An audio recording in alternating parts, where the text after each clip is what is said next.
ঈদুল ফিতরের সময় ঈদের নামাজ নিয়ে মাঝে সাঝে গন্ডগোল হয়, যে চাঁদ কেউ বলছে উঠেছে, কেউ বলছে উঠেনি, অনেক সময় হয় না। এটা ঈদুল ফিতরে বেশি হয়, আর ঈদুল আজহাতে এটা তো ফিক্সড টাইম, কোনো ব্যাপার নেই। কিন্তু রমজানের যে ঈদ, এই ঈদে কিন্তু একটু মতভেদ সৃষ্টি হয় না? এরকমও দিন গেছে আমি নিজে চোখে দেখা, যে দক্ষিণ পাড়ার লোক নামাজ পড়েছে, ঈদের উত্তর পাড়ার লোক পড়েনি। অনেক গ্রামে হয়েছে না? হয়েছে। মসজিদের বাইরে আলোচনা চলছে। কি আলোচনা চলছে? যে না ঈদের চাঁদ উঠলো কি উঠলো না। এই সময় একটা লোক মোটরসাইকেলে করে এসে বলছে, আল্লাহর কসম, আল্লাহর কসম, আমার মায়ের কসম, আমার দাদির কসম, আমি এই মাত্র চাঁদ দেখে এসেছি, ফাঁকা মাঠে ছিলাম আমি, চাঁদ দেখে তবে এসেছি। ভালো করে বুঝবেন, লোকটার দাড়ি নেই, লোকটা বেনামাজি। আচ্ছা বলুন, ওই লোকটার কথা অনুযায়ী ঈদের নামাজ পড়া এটা বৈধ না অবৈধ? অবৈধ, ইয়েস অবৈধ। আল্লাহ তাআলা সূরা হুজরাতের ভিতরে কথা বলছেন যে কোনো ফাসিক যদি তোমাদের কাছে কোনো বার্তা নিয়ে আসে, তাহলে সেটাকে তোমরা মেনে চলো না, সেই ব্যাপারে তোমরা কঠিনভাবে তদন্ত করো। তারপর এটা এক, ফাসিকের কোনো বার্তা সহজে গ্রহণ করা যাবে, শোনা যাবে না। দুই, আল্লাহ তাআলা বলেছেন আল্লাহু লা ইয়াহদিল কওমাল ফাসিকিন। আর ফাসিকদের সব থেকে বড় দোষ হচ্ছে এটা, যে ফাসিকরা কখনো সঠিক রাস্তা কে খুঁজে পায় না। এই যে বড় বড় হুজুর, খুব মোটা সোটা হুজুর, বড় বড় পাঞ্জাবি পরে, ভালো করে বুঝবেন, 12 হাত পাগড়ি মাথায়, কিন্তু হুজুর এখনো পর্যন্ত সঠিক ইসলাম খুঁজে পাচ্ছে না। কারণ কি বলুন তো? হুজুরের ভিতরে ফাসিকি কিছু গুণ আছে। ফাসিকি গুণ কি? এই যে হুজুর এমন কোনো সব থেকে বড় পাপ, জঘন্য পাপ আর একটা আছে, তার নাম বেদাত। কি নাম? বেদাত। বেনামাজি ও জাহান্নামে যাবে না যাবে আমি সার্টিফিকেট দিচ্ছি না, তবে ও জাহান্নামে যাবে ধরে নেন। সুদখোর, ও খারাপ লোক। মাতাল, ও খারাপ লোক। ব্যভিচার করেছে, ও খারাপ লোক। পরের জমি ফাঁকি দিয়েছে, ও খারাপ লোক। কিন্তু আল্লাহ নবী কথা বলেনি যে বেনামাজি কাউসারের পানি পাবে না। একটা হাদিস আপনি দেখাতে পারবেন না। এটা আপনি বলতে পারবেন না যে সুদ খেয়েছিল বলে কাউসারের পানি পাবে না। কিন্তু মুহাম্মদ সাল্লাল্লাহু আলাইহি ওয়াসাল্লাম বলেছেন, যারা বেদাত করে, বেদাতের সঙ্গে যারা যুক্ত, আমি চলে আসার পরে আমার নামে যারা নতুন নতুন আমল আবিষ্কার করেছে, এরা কাউসারের পানি থেকে পর্যন্ত বঞ্চিত হবে। কি বলছি বুঝতে পারছেন? হুজুর এইখানে মানে বেদাত করে করে হলো না, এখানে পাপ করে করে হলো না। হুজুর দেখছি মক্কায় হজ করতে গিয়ে হোটেল ভাড়া করে কিয়াম করছে দাঁড়িয়ে দাঁড়িয়ে। দেখেছেন আপনারা? হ্যাঁ, মানে রাস্তাঘাটে করতে পারবে না, রাস্তাঘাটে করলে তোর পাছার চামড়া তুলে দেবে কাঁচা কুঞ্চি করে, ওইখানে চান্স নেই। কি বললাম বুঝলেন? ও এইখানে বেদাত করে করে করে করে ওর মন বলল না, ও বেদাত সৃষ্টি করতে গেছে মক্কাতে। মক্কাতে যখন ওপেন করতে চান্স পাচ্ছে না, তখন বড় হোটেল ভাড়া নিয়ে তার ভিতরে কিয়াম চালিয়ে দিচ্ছে। কি বললাম বুঝলেন? আল্লাহু আকবার। এ কখনো সঠিক রাস্তা পাবে না, কারণ এ মারাত্মক একটা বড় পাপ বেদাত নামক তার ভিতরে রয়েছে। এ সঠিক রাস্তা পেতে পারে কে? না। ফাসিক বলে দিলাম সংক্ষিপ্ত আকারে। আর একটা বলে দিই, মুশরিকুন আছে কোরআন মাজিদে। কাদের বলে? মুশরিকুন কাদের? না না না, আমি বলে দিই। আসলে আপনারা বললে কি মতভেদ হবে, এক এক রকম এক একজন বলবে, ওই জন্য আমি বলে দিই। যদি বলছেন আপনারটাই কি সঠিক, আমি তো এখানে তো সব বোকা লোক বসে নেই, বোকা লোক তো নেই। আর সোশ্যাল মিডিয়াতে এখন মানে হাজার হাজার মানুষ দেখছে, তাই না? তাহলে সবাই যে বোকা, আমি যে একা জ্ঞানী তা তো নয় না। তার মানে আমিও পড়াশুনো করে, গবেষণা করে, চিন্তা ভাবনা করে, বড় লেখকদের বই পড়ে, বড় ওলামাদের কাছে শুনে, তথ্য সহকারে যাচাই বাছাই করে তবে বলছি এখানে। আপনি আমার কথা সহজে কাটতে পারবেন না। কি বললাম বুঝলেন? একদম সহজে কাটতে পারবেন না। এক, হিন্দু, খুব মনোযোগ দিয়ে শুনুন, হিন্দু এ মুশরিক নয়। এ কি? মুশরিক নয়। বর্তমান চলিত শব্দ যে হিন্দু, এ মুশরিক নয়। কারণ এর ব্যাপারে শব্দ এসেছে, সেটা হচ্ছে সাবেঈ। সাবেঈ হলো তারা যারা এক আল্লাহকে আল্লাহ বলে বিশ্বাস করে এবং এক একটা দেবদেবীকে এক এক রকমের আলাদা আলাদা ক্ষমতা আছে এই বিশ্বাসও করে। এর নাম হচ্ছে সাবেঈ, যেটা আমাদের বর্তমানে হিন্দু নামে পরিচিত। একটা হিন্দু ভাইকে বলবেন, ওরে বাবা এত শীত, ও তখন বলবে ভগবান দিলে আর কি করা যাবে, একজন উপরে তো আছে, বলবে না? আকাশ থেকে খুব বৃষ্টি হচ্ছে, একটা হিন্দু কাকুকে বলুন, কাকু এত বৃষ্টি কে দেয়?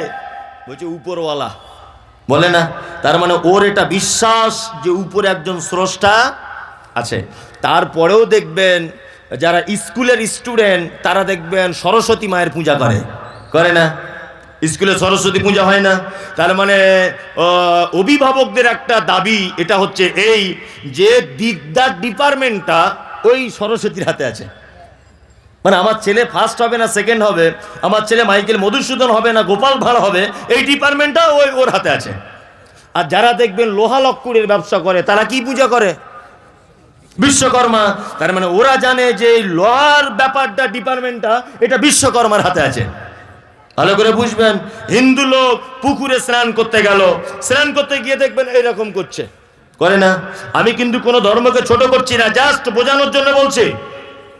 এরকম করছে, তার মানে হিন্দু শাস্ত্রের একটা দাবি সেটা হচ্ছে এই, সারা পৃথিবীতে রাম, রহিম, হারুন, যদু, মধু, চ্যাটার্জি, ব্যানার্জি, মুখোপাধ্যায় যত মানুষের আবির্ভাব আর কি, প্রতিটা মানুষ গঙ্গা দেবীর সন্তান। এটা হিন্দু ভাইদের একটা ধারণা। ওই জন্য ওরা জানে গঙ্গায় তো যেতে পারিনি, গ্রামের পুকুরে স্নান করছি, ওই জন্য গঙ্গা দেবীকে একবার প্রণাম করে বলি, মা গঙ্গা দেবী, হায়াত মত তোমার হাতে ডিপেন্ড করছে, দয়া করে আর 5 বছর টাইম দাও, এটা তোমার হাতেই আছে। এটা ওর বিশ্বাস আছে না নেই? আছে। এ হচ্ছে সাবেঈ, এ মুশরিক নয়। আমাদের কথিত যে হিন্দু আছে এরা কেউ মুশরিক নয়, এরা সাবেঈ। কি বললাম বুঝলেন? মুশরিক কারা? ইহুদি, এদের ভিতরে মুশরিক নেই। খ্রিস্টান, এদের ভিতরে মুশরিক নেই। মুশরিক আমাদের ভিতরে। মুশরিক আলাদা কোনো দলের নাম নয়, এটা মাথায় রাখবেন। এই ব্যাপারটা আজ পর্যন্ত আলেম ওলামারা সহজ ক্লিয়ার করে বলেনি। যদি বলছেন আপনি বলছেন আপনারটাই ঠিক, আমার ঠিক বলছি না, তবে আমি যেটা বলছি এই ব্যাপারে আপনি তদন্ত করুন, এটা আপনার কাছে অনুরোধ। মুশরিক আলাদা কোনো সাবজেক্ট, আলাদা কোনো দল নয়। আল্লাহ নবী সাল্লাল্লাহু আলাইহি ওয়াসাল্লাম চাচা আবু জেহেলকে ডেকে বলছে, চাচা রাত এবং দিনের বিবর্তনের মালিককে? আবু জেহেলের মতো লোক বলছে রাত এবং দিনের বিবর্তনের মালিক আল্লাহ। কাবার মালিককে? কাবার মালিক আল্লাহ। সুস্থতা ও সুস্থতার মালিককে? আল্লাহ। তাহলে চাচা তুমি কেন আল্লাহকে বিশ্বাস করো না? তখন আবু জেহেল বলছে যে আল্লাহ এক, এটা আমি জানি, কিন্তু তোমার ওই আল্লাহর কাছে ডাইরেক্ট পৌঁছানো যায় না। এই 360টা দেবদেবীর মাধ্যমে তোমার আল্লাহকে ডাকতে হবে, তাছাড়া আল্লাহ সাড়া দেবে না। আমি মুমতাজুল ইসলাম বলছি, সারা পশ্চিম বাংলাতে এই রকম মুসলমান এখনো পর্যন্ত আছে যাদের ধারণা, যাদের চিন্তা ভাবনা, যাদের আকীদা, যাদের বিশ্বাস আল্লাহকে ডাইরেক্ট ডাকা যায় না, ওই হুজুরের মাধ্যমে আল্লাহকে পেতে হয়, মাজারের মাধ্যমে আল্লাহকে পেতে হয়। ও হচ্ছে মুশরিক। ওকে মুশরিক। রামসাম, যদু, মধু, চ্যাটার্জি, ব্যানার্জি এরা মুশরিক নয়। মুশরিক হচ্ছে নামকে ওয়াস্তে মুসলমান, মাজার পূজা, সাইফুল, আশরাফুল, খলিল, এরা হচ্ছে যারা মাজার পূজা, ওর কাছে গিয়ে যেখানে সেখানে সেজদা দিচ্ছে, আল্লাহকে পাবার মাধ্যম হিসাবে কাউকে ব্যবহার করছে, এ হচ্ছে টাটকা মুশরিক। বুঝাতে পেরেছি আপনাকে? হ্যাঁ। এইবার আপনাকে একটা কথা বলে দিই, মুশরিকদের ব্যাপারে আল্লাহ তাআলা পবিত্র আল কোরআনে কি বলেছেন? একই সূরা, সূরা তওবা আয়াত নাম্বার 113। এরা আবার এত খাতারনাক, এখানে এই বক্তব্যটা দিলে জানি না কে কেমন ধরনের মানুষ আছে। প্রতিষ্ঠান তো ওই জন্য আমি বলে দিয়ে যাচ্ছি, তবে কেউ রাগটাগ করিয়েন না। তবে দয়া করে এই বক্তব্যটা আমার একটু সোশ্যাল মিডিয়ার মাধ্যমে, সবাই তো দেখছে, মুখে মুখে একটু প্রচার করে দিবেন। এটা আপনার জন্য আজকের দিন আমি আমানত দিলাম, ইনশাল্লাহ ইনশাল্লাহ ইনশাল্লাহ। এই দেখুন আল্লাহ তাআলা মুশরিকদের ব্যাপার, সূরা তওবা আয়াত নাম্বার 113। আল্লাহ তাআলা বলছেন, মা কানা লিন নাবিয়্যি ওয়াল্লাযীনা আমানু আন ইস্তাগফিরু লিল মুশরিকিন। আল্লাহ তাআলা বলছেন নবী এবং ইমানদারদের জন্য এটা উচিত নয় যে কখনো তারা মুশরিকদের জন্য ক্ষমা প্রার্থনা করবে। কি বললাম বুঝলেন? নবী এবং ইমানদারদের জন্য এটা উচিত কি নয় যে তারা মুশরিকদের জন্য কি ক্ষমা প্রার্থনা করবে। আল্লাহ তাআলা তারপরে আবার বলছেন, কি বলছেন? ওয়ালাউ কানু উলি কুরবা, যদি সেই মুশরিকটা তোমার নিকট আত্মীয় হয় তবুও। এই আলহামদুলিল্লাহ, আল্লাহ আপনাকে 4টে বেটি দিয়েছে, খুব ভালো জিনিস। বেটি হচ্ছে আল্লাহর পক্ষ থেকে বড় এক নিয়ামত।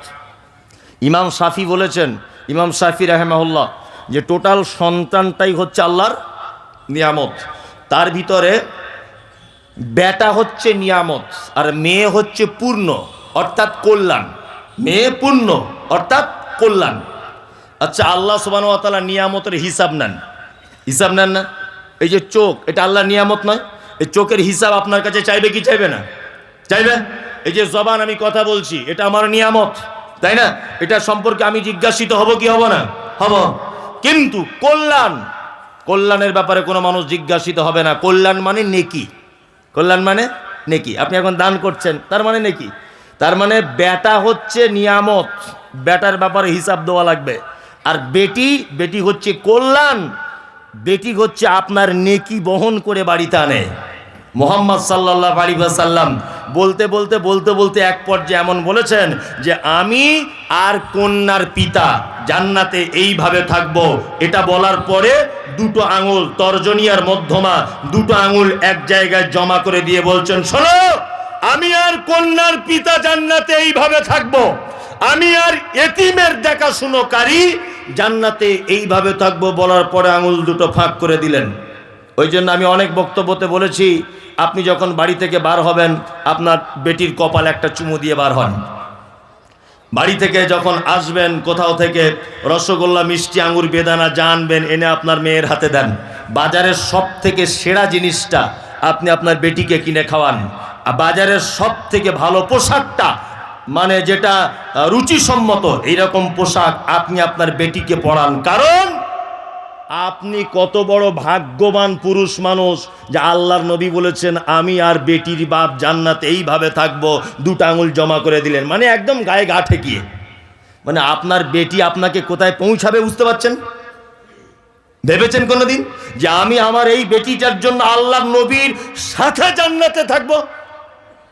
তাহলে বেটিটা আল্লাহর খুব বড় একটা মানে নিয়ামত নয়? অবশ্যই।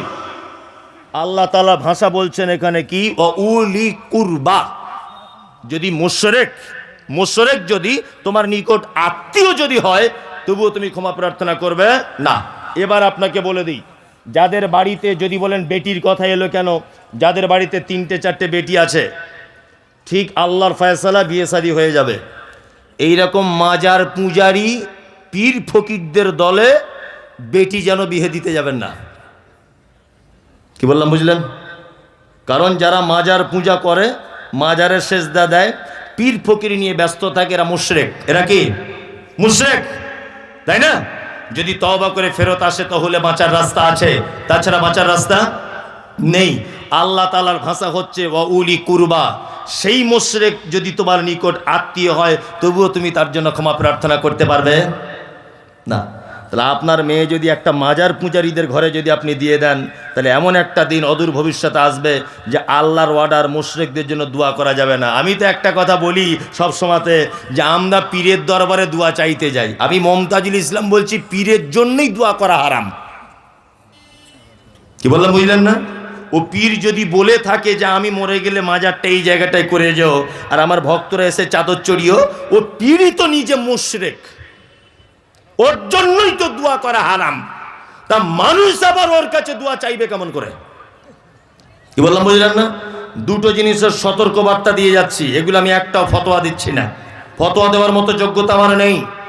আপনাদের প্রতিষ্ঠানের যারা শয়খুল হাদিস আছেন বা অত্র এলাকার কৃতি সন্তান যারা আছেন, ইসলামিক ব্যাপারে খুব বেশি জ্ঞান রাখে, তাদেরকে গিয়ে বলবেন যে মমতাজুল ছোট ভাই এটা বলে গেছে, কথাটা কতটা সত্যতা। আপনাকে একটা কথা বলে দিচ্ছি, দুটো ব্যাপারে খুব সতর্কতা। এক, কোনো মাজার পূজারীদের সঙ্গে আত্মীয়তা করবেন না। 2, কোনো বেদাতি প্রতিষ্ঠানে 10 টাকা সহযোগিতা করবেন না। কি বললাম বুঝলেন?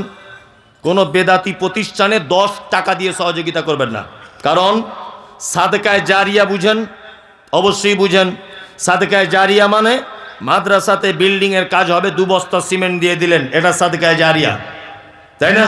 মাদ্রাসাতে একটা কল বসিয়ে দিলেন, এটা সাদকায়ে জারিয়া। এর বিনিময়, এর বেনিফিট কি পাবেন?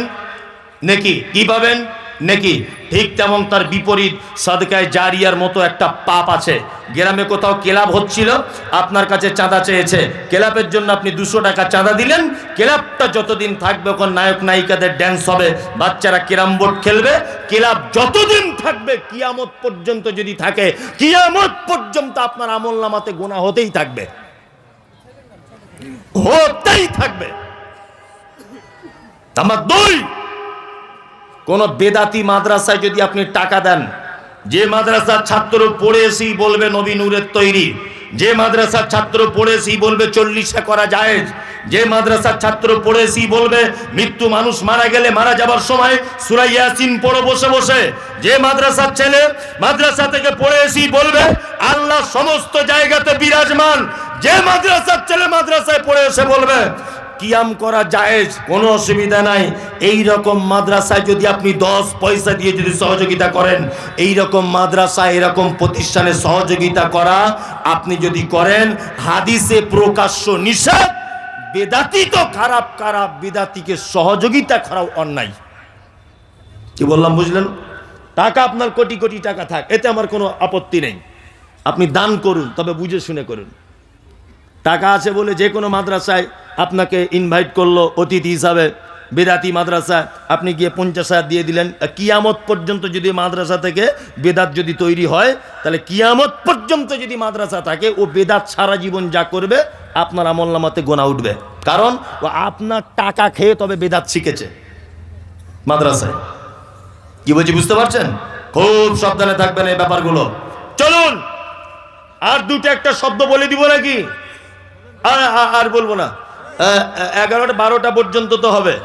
আমি আর কিছু ভালো জিনিস শব্দ আপনাকে বলি, সব খারাপটা বললে লোকে বলবে ছোট বড় করে বলে যাচ্ছে। তাহলে মুনাফিক বলে দিলাম, মুশরিক বলে দিলাম, ফাসিক কি বলে দিলাম। এবার আপনাকে 2টা একটা ভালো দিক বা ভালো গুণ বলে দিই ইনশাআল্লাহুল আজিজ, যে গুণগুলো আমাদের ভিতরে থাকলে আমরা আল্লাহর জান্নাতে পৌঁছে যাব ইনশাআল্লাহ। আমরা এই ভালো দিক গ্রহণ করার জন্য প্রস্তুত গ্রহণ করছি ইনশাআল্লাহ। কই কারা কারা গ্রহণ করবেন সবাই ভালো দিকটা? একদম। আর একজন 2 হাত তুলেছে, আরে সাংঘাতিক ব্যাপার আর কি, তাই না? সাংঘাতিক ব্যাপার, 2 হাত তুলেছে একদম। আমি একটা লোকের পরিচয় দিব, তার নাম হচ্ছে মুমিন। কি নাম? মুমিন। আচ্ছা বলুন, আপনাদের গ্রামে একটা ছেলে এমএ পাস করে বাড়িতে বসে আছে, আচ্ছা তাকে কেউ স্যার বলে ডাকবে না? এই স্যার উপাধিটা পেতে গেলে কি করতে হবে? স্কুলে যুক্ত হতে হবে, অন্তত স্কুলে না পারো তুমি টিউশনই পড়াও বাড়িতে, তাই না? এক কথায় ছাত্রর সঙ্গে শিক্ষকের একটা সম্পর্ক হতে হবে, মূল ব্যাপার হচ্ছে তাহলে তুমি হবে স্যার। তাছাড়া তোমার যত বড় ডিগ্রি থাক, মানুষ তোমাকে অন্যান্য কিছু বলে ডাকবে, কিন্তু তুমি স্যার উপাধি পাবে না। পাবে না। আল্লাহ সুবহানাহু ওয়া তাআলা, একটা মানুষ লা ইলাহা ইল্লাল্লাহ বলল, তার ঈমান চলে এলো, কিন্তু সে মুমিন হতে পারে না। মুমিন হতে গেলে আল্লাহ তাআলা বলছেন কয়েকটা গুণ লাগবে। ইনশাআল্লাহ আমরা একটা একটা করে বলবো কোরআনের আয়াত দিয়ে, আর মুমিন হওয়ার চেষ্টা করব ইনশাআল্লাহ। যারা চলে যাবেন আস্তে আস্তে করে চলে যান। আর যদি বলছেন মৌলভী সাহেব যাইনি, পেচ্ছাপ করতে যাচ্ছি, পেচ্ছাপ পায়খানা বিড়ি খাওয়া এইগুলো প্রয়োজন হলে যাবেন, তাছাড়া এমনি কেউ যাবেন না, কারণ আপনাকে দেখে আর একজন পালাবে। অনেক লোক আছে অনেকক্ষণ বসে আছে, পেট টেট ফুলে যাচ্ছে না, বিড়ি টানতে পারছে না, এরকমও লোক আছে কিন্তু এখানে। ভাবছেন মনে হয় সবাই ফেরেশতা নাকি? এখন পকেট চেক করলে কত যে মাল ধরা পড়বে, ঠিক বলছি না? আবার কিছু লোক এরকমও করছে চাদরের ভিতরে, করছে না? করছে। কি জীবনেও জলসা শুনে কাজ হবে না, বুঝলেন? দুটো জিনিস ভালো মন্দ এক জায়গায় টিকে থাকতে পারে না। যে ব্রেনে খৈনিটা কেমন হচ্ছে এটা কাজ করছে, যে ঠিক রেডি হয়েছে কিনা, আবার সেই ব্রেনে যদি কোরআন ঢোকাতে চাই সম্ভব? দুটো ভালো মন্দ এক জায়গায় থাকবে না, কখনোই থাকতে পারে না। আমি মুমিনের গুণ বলছি, এক, ইন্নামাল মুমিনুনা আল্লাযীনা ইযা যুকিরাল্লাহু ওয়াজিলাত কুলুবুহুম ওয়া ইযা তুলিয়াত আলাইহিম আয়াতুহুম যাদাতুহুম ঈমানা ওয়া আলা রাব্বিহিম ইয়াতাওয়াক্কালুন আল্লাযীনা ইউকিমুনাস সালাতা ওয়া মিম্মা রাযাকনাহুম ইউনফিকুন উলাইকাল মুমিনুনা হাক্কান লাহুম দারাজাতুন ইনদা রাব্বিহিম ওয়া মাগফিরাতুন ওয়া রিজকুন কারীম। আল্লাহ মুমিনের গুণ বললেন। আসলে গলা আর ভালো রাখা যায়? সে নভেম্বরের 9 তারিখে বাড়ি থেকে বার হয়ে এসেছি, প্রতিদিন সে সাহারি রাত পর্যন্ত, এটা ভালো রাখা আর সম্ভব নয়। সম্ভব? তাও মিষ্টি খাই না, টক খাই না, হাওয়া লাগাই না, কত কিছু যে করি, তাই না? তারপরেও প্রতিদিন 2 ঘন্টা 2.5 ঘন্টা কোথাও পজিশন বুঝে যেমন হয় বকতে হয়। এরপরে তো অজস্র মানুষের সঙ্গে ফোনে কথা, আর ঠিক রাখা যায় না, খুব চাপ মনে হচ্ছে। তারপরেও আমি ভাঙা কণ্ঠতে আপনাদেরকে কিছু বলছি, বিরক্ত হচ্ছেন না? আল্লাহ বলেন মুমিনের 1 নম্বরের গুণ, ইন্নামাল মুমিনুনা আল্লাযীনা ইযা যুকিরাল্লাহু ওয়াজিলাত কুলুবুহুম।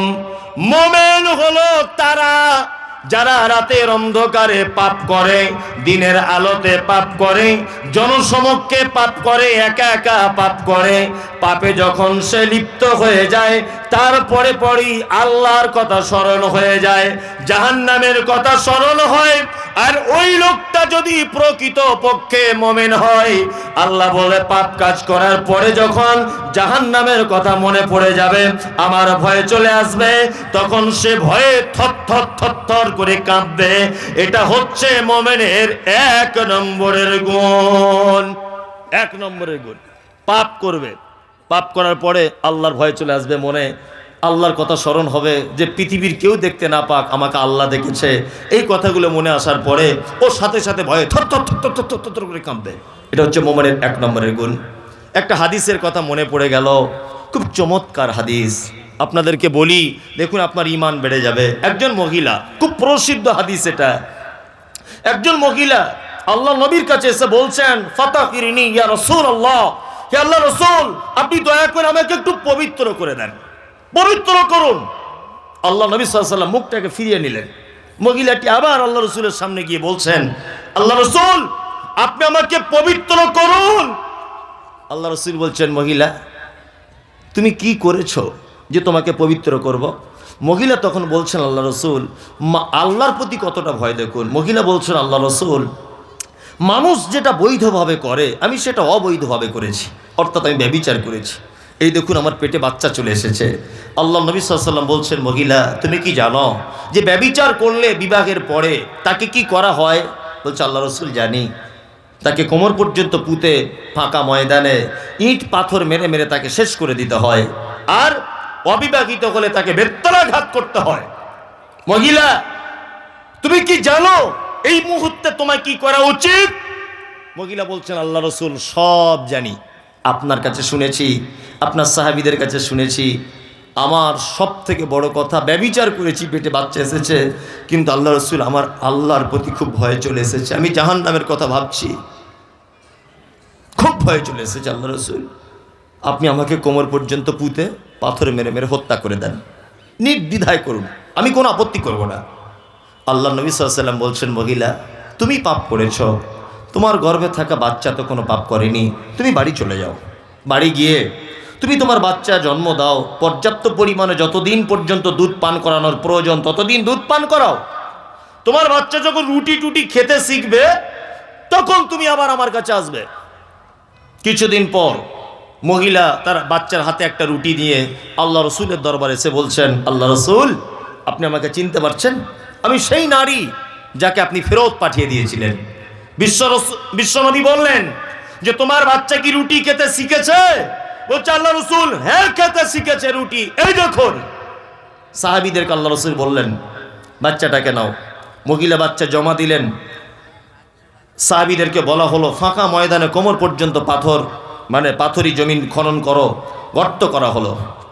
গর্ত করার পর মহিলাটি বাচ্চা ছেলেটাকে কোল থেকে নামিয়ে দিয়ে ওই গর্তের দিকে আগিয়ে যাচ্ছে, বারবার যাচ্ছে, গর্ততে গিয়ে পড়েছে, কোমর পর্যন্ত পুঁতে দেওয়া হলো। পাথর মারার কাজ শুরু হয়েছে, খুব পাথর মারা চলছে। খালিদ বিন ওয়ালিদ বলে একজন আল্লাহ রসুলের সাহাবী, উনি নিজে বলছেন যে আমি এত বড় একটা পাথর ঠিক মহিলাটার মুখ বরাবর ছুঁড়লাম, যখন তার মুখ থেকে রক্ত ছিটকে এসে আমার শরীরে এসে লাগলো। আমি মহিলাটিকে ভৎসনা করে বললাম, এই অপবিত্রা নারী, এই ব্যভিচারিণী নারী, তোমার অপবিত্র রক্ত আমি আল্লাহ নবী সাহাবী আমার গায়ে এসে লাগলো। এই কথা শুনে বিশ্বনবী ঘর থেকে বার হয়ে বলছেন, কে কে কে গাল দিচ্ছ বলো, কে ভৎসনা করছো নারীটার জন্য বলো। খালিদ বিন ওয়ালিদ বলছেন, আল্লাহ রসুল আমি। আল্লাহ রসুল খালিদ বিন ওয়ালিদের সামনে দাঁড়িয়ে বলছেন, খালিদ তুমি কি জানো তার মনের অবস্থা? পৃথিবীর কোন নারীর পক্ষে, কোন পুরুষের পক্ষে এত কঠিন হওয়া কোনোদিন সহজ নয়। সে আল্লাহর প্রতি এত ভয় করেছে, আল্লাহর জাহান্নামকে এত ভয় করেছে, তার দুধের বাচ্চাকে পর্যন্ত রেখে আজকে মরতে বসেছে। দেখো আমি মুহাম্মদ সাল্লাল্লাহু আলাইহি ওয়াসাল্লাম বলছি, ওই নারীটা আল্লাহর কাছে এত তওবা করেছে, এত তওবা করেছে, এর তওবা যদি মক্কার পাপী মানুষদের মাঝখানে যদি বিতরণ করা হয়, তাহলে এর একা তওবার কারণে অজস্র পাপী মানুষ মুক্তি পেয়ে যাবে। এত বড় তওবা।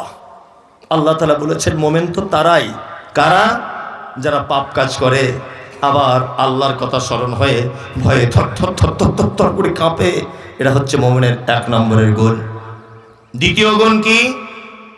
আয়াতুহুম যাদাতুহুম ঈমানা ওয়া আলা রাব্বিহিম ইয়াতাওয়াক্কালুন। আল্লাহ বলে, মুমিন তারা যাদের সামনে আমার কোরআন তেলাওয়াত করা হয় আর আমার কোরআনের বাণী শুনে তাদের ঈমানটা বেড়ে যায়। এটা মুমিনের 2 নম্বরের গুণ। আল্লাহর কসম করে আপনাকে বলছি, কথা একেবারে সত্য। একটা গল্প আপনাকে বলি, শুনুন। আজ থেকে 2 মাস 15 দিন মতো হচ্ছে আগে আমি মক্কায় গিয়েছিলাম উমরার জন্য। কোরআন যে পড়লে, তেলাওয়াত করলে ইমানদারের ঈমান বাড়ে, তার একটা প্রমাণ একদম নিজে চোখে দেখা। তা আমি এই কবার হলো হজে মানুষ নিয়ে যাচ্ছি ওমরা করানোর জন্যে। যাই হোক, তা আমি গেলাম, 46 জন লোক গেল। ওই উত্তর দিনাজপুরের একটা লোক গেল, অশিক্ষিত লোক, লেখাপড়া জানে না, নাম সই করতেও পারে না। কি বললাম বুঝলেন?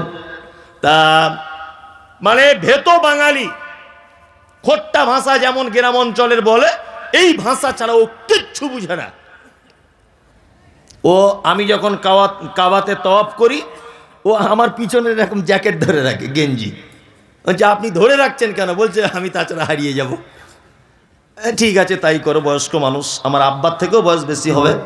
তা আমরা রাত 10টার সময়তে যেতাম তওয়াফ করতে, আর ফজরের পরে তওয়াফ করে একেবারে চলে আসতাম ফজরের সালাত আদায় করে। তা মক্কার কাবার যিনি সব থেকে মানে ভালো ইমাম, 1 নম্বর ইমাম, ডক্টর কি বলে মনে, আব্দুর রহমান আস-সুদাইস, তাই না? খুব ভালো মানুষ। আল্লাহু আকবার। আমি নিজে কাছে থেকে দেখেছি, 2-4-5 হাত ডিস্টেন্সে। মানে এখন আগে নামাজ পড়াতো অন্য জায়গাতে, আর এখন নামাজ পড়ায় অন্য এক সাইডে। তো ওখান থেকে কাছাকাছি দেখা যায় আর কি। যাই হোক, খুব কাছাকাছি, এখন নতুন সিস্টেম করেছে এটা।